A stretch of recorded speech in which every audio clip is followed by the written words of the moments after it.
थोड़ा पकड़ाओ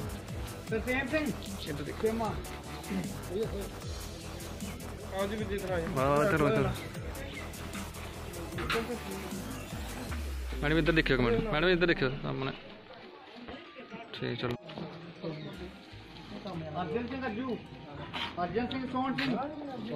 पकड़ाओ ना। ठीक। स्वर्ण सिंह मनात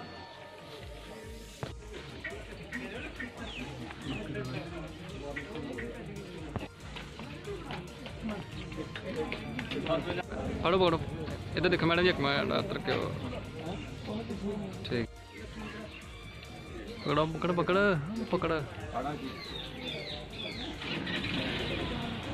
चल चल चल निकल।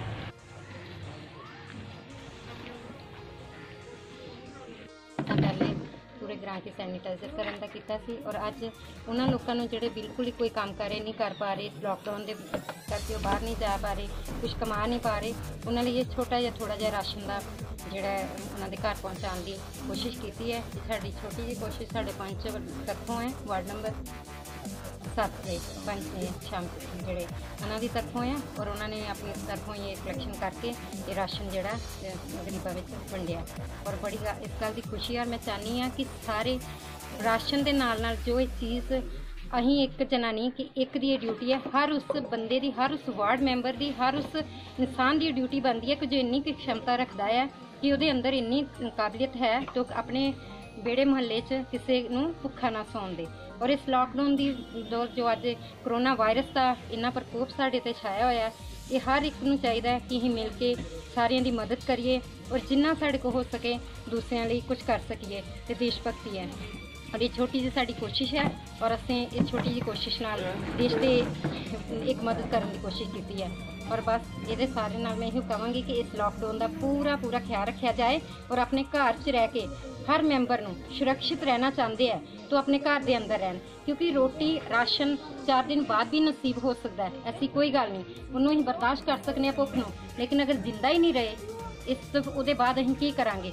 ये तो सब तो अच्छी गल यही है कि जिन्ना अपने आप को साफ सुथरा रखो, दूरी बनाए रखो और प्रधानमंत्री जिस तरह बोलते हैं इस तरह करो जिस तरह तुहानूं पता कि तुसीं रोज़ टीवी इन्ने अनजान कोई नहीं है, तुसीं टीवी देख रहे हो, टीवी चैनल देख रहे हो तो सब कुछ सुन रहे हो कि दुनिया च इन्ने इन्ने वड्डे देश जिहड़े इन्ने काबिलियत रखते हैं, मेडिकल सुविधा ते इन्ने अगे ने, वो अपने हाथ हार चुके हैं इस बीमारी के अगे।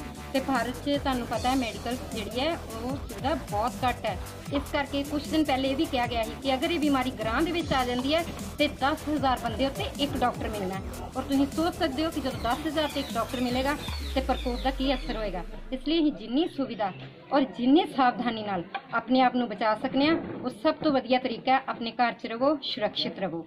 नमस्कार।